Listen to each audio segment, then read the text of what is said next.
नमस्कार, मैं डॉक्टर पिंटू कुमार, मगध विश्वविद्यालय बोधगया। आप सब मेरा अभिवादन स्वीकार करें। यह बात आप लोगों को संस्मरण होगा कि बिहार में शिक्षा का वैभवशाली अतीत एवं इसके वर्तमान चुनौतियों के ऊपर एक ऑनलाइन श्रृंखला की शुरुआत किया गया। इस श्रृंखला का उद्देश्य है कि बिहार में शिक्षा को उस अपनी वैभवशाली अतीत को याद करना, उस ज्ञान की उस महत्ता को समझना जो कभी हमारे बिहार दुनिया में एक महत्वपूर्ण केंद्र रहा था। आज इसी श्रृंखला के तहत मैं अपने प्रथम एपिसोड आप सबके समक्ष प्रस्तुत कर रहा हूँ। बिहार की धरती वह केंद्र रहा है जो आदि काल से लेके आधुनिक काल तक में एक जिज्ञासा, ज्ञान, शोध का केंद्र रहा है। बिहार की वो धरती सिर्फ भौगोलिक रूप से न सुंदर सुरम्य ही नहीं है, बल्कि आध्यात्मिक चिंतन, चेतना और विवेक का केंद्र रहा है। बिहार की धरती पर ज्ञान विज्ञान की बात करें तो सबसे पहले हमारा धर्म जो कहता है, उस धर्म की चाहे हिंदू हो, मुस्लिम हो, सिख हो, ईसाई हो, बौद्ध हो, जैन हो, सबका यह केंद्र बिंदु रहा। इंसान जब सोचने समझने की कला को विकसित हुआ तो इंसान के सबसे पहले आया कि वो मनुष्य की आदि काल के रूप में अपने जीवन आदि मानव से लेके एक सभ्य मानव के रूप में जीवन की शुरुआत करे। बिहार में छपरा से 10-15 किलोमीटर की दूरी पर चिरांद नामक गांव में जो अवशेष मिले, उससे यह पता चलता है कि बिहार में लगभग 2000 BC ईसा पूर्व में ही यहाँ कृषि के करने के कार्य आरंभ हो चुका है। भारत में सबसे पहले यह प्रमाण के रूप में मिला हुआ कृषि, मनुष्य के द्वारा कृषि करने का अवशेष इस बात को प्रमाणित करता है कि बिहार में ज्ञान की वह पुनर्जागरण था जब इंसान यायावर से स्थावर में परिवर्तन हुआ। आदि मानव का परिवर्तन के बाद इस सभ्य समाज में एक नींव डालने के पीछे कहीं न कहीं बिहार की उस पवित्र भूमि की बात। तथागत बुद्ध जब अपने कपिलवस्तु लुम्बिनी से जब अपने ज्ञान की खोज में निकले थे तो बिहार के ही उन शहरों को, उन गांवों को भ्रमण करते हुए बोधगया में अपने ज्ञान की प्राप्ति की। महावीर का जन्म स्थल भी और निर्वाण स्थल भी बिहार में माना जाता है। यही नहीं, दुनिया का एकमात्र ऐसा शहर बिहार में ही उपस्थित है जहां ये कल्पना किया जाता है कि मोक्ष प्राप्ति के बाद भी आत्माओं को मृत्यु के बाद भी मोक्ष प्राप्ति के लिए एक पवित्र स्थल पर जहां मोक्ष दिए जाते हैं वो गया धाम के नाम से प्रसिद्ध है। बिहार में सिर्फ ये कह देना कि बिहार एक क्षेत्र के विशेष में रहा है, बिल्कुल नहीं। आखिर कुछ तो थी यहाँ की धरती में, यहाँ की लोगों में, यहाँ की चेतना में, यहाँ की वातावरण में, उस सुरम्य वातावरण में जहाँ महिला सशक्तिकरण की पहली बीजारोहण हुई, जहाँ महिला सशक्तिकरण के लिए पहला प्रयास किया गया। आप किसी भी धर्म में देख ले, हिंदू धर्म में बहुत से कर्म कांडों में महिलाओं का उचित स्थान नहीं था, लेकिन ये माना जाता है कि माता सीता ने ही यहाँ सबसे पहले अपने ससुर दशरथ को पिंडदान दिए थे। बौद्ध धर्म में भी महिला भिक्षुणी की प्रवेश वर्जित थी, लेकिन आम्रपाली नामक नगर वधू ने जब तथागत बुद्ध से सामना हुआ तो तथागत बुद्ध उनके सामने भी नतमस्तक हुए और उन्होंने महिलाओं को भी अपने संग में प्रवेश करने की अनुमति दी। वहीं बौद्ध धर्म के रूप में यदि इस तरह का व्याख्या भी देखे तो अब जैन धर्म में जहां राजकुमारी चंदनवाला पहली महावीर की शिष्या के रूप में बनी, तो सिर्फ ये बात नारी सशक्तिकरण ज्ञान की ही बात नहीं हो रही है, नारी सशक्तिकरण की ही बात नहीं हो रही है। ज्ञान की हम उस परिकाष्ठा को भी बात करते हैं जहां दुनिया का सबसे महत्वपूर्ण विश्वविद्यालय नालंदा विश्वविद्यालय रहा। 5वीं शताब्दी में यह शुरू हुआ। नालंदा विश्वविद्यालय कभी कोई जानता नहीं था, कोई समझ नहीं पाया होगा उस समय के तत्कालीन परिवेश में कि नालंदा दुनिया का सबसे बड़ा, सबसे प्राचीन और महत्वपूर्ण विश्वविद्यालय भी बनेगा। यह वहाँ 10,000 विद्यार्थियों को पढ़ाने के लिए 2,000 आचार्य हुआ करते थे और उसके जो महत्वपूर्ण लाइब्रेरी है, जो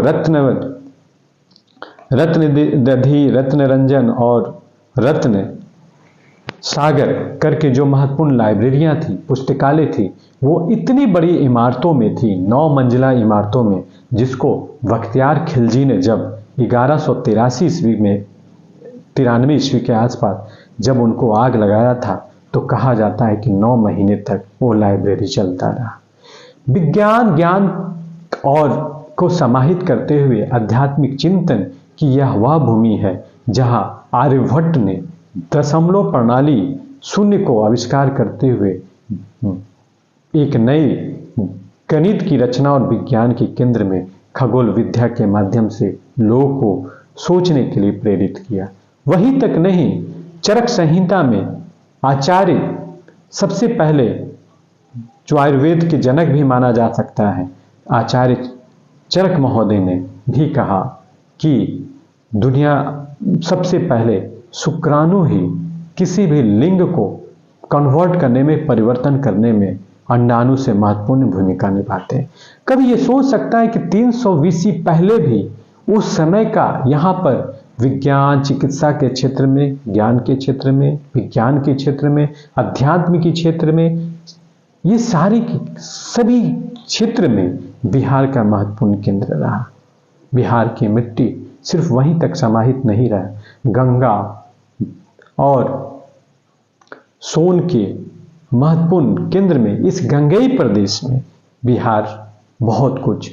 फलीभूति था, बहुत कुछ सुंदर था, खुशहाल थे, हरे भरे खेत लहलाते, इसकी कृषि की भूमि। इसी हरियाली को देखते हुए ही तो मुगलों ने इसे बहार कहा, जो बाद में बिहार प्रदेश के नाम से हुआ। फिर धीरे धीरे लोग इसमें परिवर्तन भी आया, चिंताएं आई, ज्ञान की उस क्षेत्र में, उस परिकाष्ठा में अवनति भी हुई। बिहार शिक्षा के इस केंद्र के रूप में पुनर्स्थापित हो, ऐसा प्रयास किया जा रहा है। नालंदा विश्वविद्यालय हो या विक्रमशिला विश्वविद्यालय, जहां 1000 विद्यार्थियों को पढ़ाने के लिए भी 100 शिक्षक मौजूद थे, उस केंद्र की वो आध्यात्मिक चिंतन जो कभी आने वाले विदेशों से, जो विदेशी सैलानियों ने तो नष्ट तो कर दिया, परंतु उसी नालंदा विश्वविद्यालय के जो शिष्य हुए पूरी दुनिया में अपने जगह जगह पर गए और बौद्ध धर्म से लेके उस ज्ञान को केंद्र में भी बढ़ाया। कभी किसी ने यह सोचा भी नहीं होगा कि नालंदा विश्वविद्यालय जैसे एक पवित्र, एक बड़ा विश्वविद्यालय दुनिया का इतना महत्वपूर्ण केंद्र रहेगा कि यहाँ का शिष्य तिब्बत में जाकर बौद्ध धर्म को प्रतिस्थापित करेगा और वही तिब्बत दुनिया में बौद्ध धर्म का एक बड़ा केंद्र बन जाता है। तो ये बात स्पष्ट होता है कि ज्ञान और विज्ञान के इस क्षेत्र में, जहां राजा जनक से लेकर चाणक्य हो, देन हो जैसी परंपरा और प्रथम बौद्ध संगीति से लेकर बड़े बड़े लोकतंत्र की, राजतंत्र की जनक माने जाने वाले वैशाली जैसा क्षेत्र भी है, जहां हर परंपरा की एक नई शुरुआत हुई, एक नई नारी सशक्तिकरण का हो, सामाजिक सांस्कृतिक रूप से परिवर्तन का हो, धार्मिक क्षेत्र में समतामूलक समाज की बात करता हो, जहां की मिट्टी में ही यह स्थापना हुआ कि मगध की वो धरती जहां चाणक्य जैसे महान ने अपने शिष्य चंद्रगुप्त मौर्य को एक महान सम्राट बनाकर यह संदेश दिया कि सिर्फ राजा का बेटा ही राजा नहीं होता,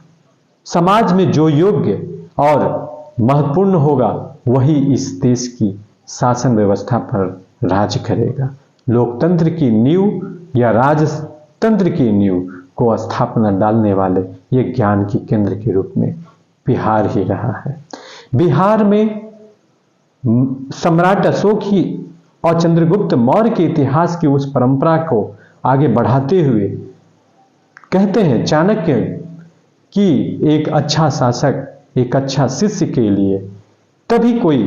बेहतर परिणाम दे सकता है। एक अच्छा शिष्य के लिए यदि एक अच्छा परामर्शदाता, एक शिक्षक हो तो बेहतर परिणाम दे सकते हैं। और इसी परंपरा को लेकर जो पहला छोटे छोटे क्षेत्रों में बटे थे, अखंड आर्यावर्त की कल्पना किया गया और एक बेहतर शासन प्रशासन और लोकतंत्र को प्रतिस्थापित कर, राजतंत्र को प्रतिस्थापित कर पूरी दुनिया में एक बड़ा राज केंद्र के रूप में, एक बड़ा साम्राज्य के रूप में रहा, जहां समृद्धि थी, लोग थे, शांति थी, वातावरण था और बिहार को अनुकरण करने के लिए लोग बहुत दूर दूर के लोग उसको अध्ययन करते थे। आज इस प्रथम श्रृंखला के तहत एक संक्षिप्त परिचय के अंतर्गत मैं आप सबके समक्ष प्रस्तुत कर रहा हूं। मुझे उम्मीद है कि धीरे धीरे इस श्रृंखला में जो भी विषय वस्तु रखा जाएगा, उस विषय वस्तु पर आप सबका एक आलोचना भी हमारे समक्ष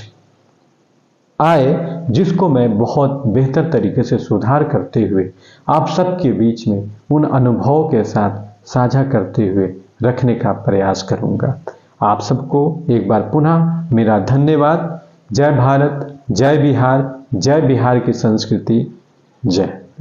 धन्यवाद।